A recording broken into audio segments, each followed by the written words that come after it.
Okay, Steven, this is about as before as it gets. I've already got a lot of stuff done to it. Of course, I've already started the painting. This side I have not done yet. That's what it looks like before.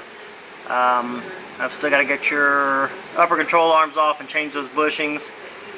I did notice you need brake hoses in the front. They're split and cracked up at the end, so I've got some here. I'll get them on. Nothing else major. I think you still got a sway bar coming for me. We'll get it on, get the links replaced. But up here, of course, I got pictures of the before, but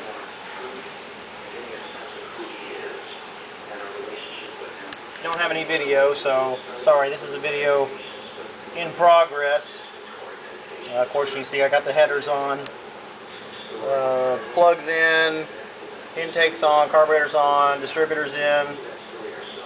The hold down is here for it. I've got it somewhere. Next thing, I'll be putting the plug wires on it.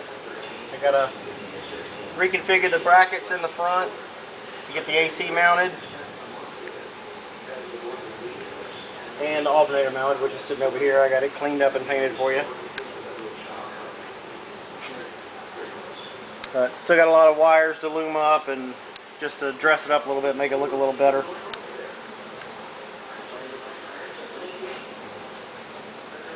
Those headers were a pain in the rear.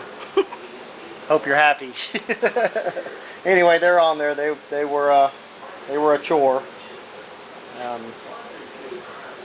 On the other side where the starter is, those headers run right down on top of it. I don't know if that's going to be a problem or not. I did manufacture a heat shield to go around it, so hopefully that'll help, at least to protect the wires down there. Okay. Of course, I think I told you the plugs that you had were not correct, and I had to order some different shorty plugs. Those are header plugs there, a little bit shorter, so we can get the wires on there and hopefully keep them from burning up. Alright, over here, of course I still got to get the bushings in the control arm, but I did get it cleaned up and painted. It looks a whole lot better on this side. You actually see there's a ball joint there. Other thing is I'm going to have to replace a power steering hose because it's too short and it's laying on one of the this header on this side, so that's not a big deal. I can lengthen it and reroute it so it's not going to burn up. Of course, there's the damage. Tried to cut the exhaust off. I'm going to have to cut it back farther, of course. So the headers run back where the collectors are. And I don't know what I'm going to configure for that.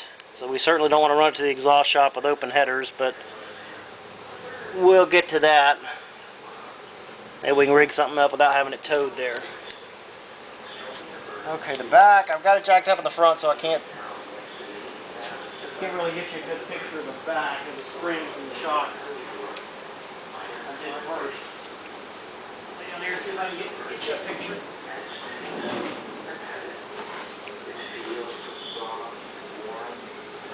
Of course, if you want this all cleaned up and painted down here, of course it's going to take a ton of paint. But once I get it up on the rack, I could do that if you wanted that done. But there's the new springs, the new shocks. Other than just being, you know, a little dirty, rusty looking down here, it's not in that bad a shape. Personally, I wouldn't really worry about the bottom side. Nobody ever sees it anyway, so. Anyway, I hope that comes out okay. You can kind of see it there. I can get you another few pictures once I get it up on the big lift and assess how we're going to configure the exhaust.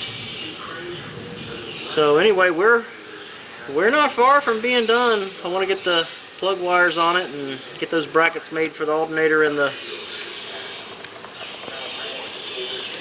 AC. See if we can get the AC up and running. And basically, I just want to hear it run. It's going to be very, very loud with them open headers.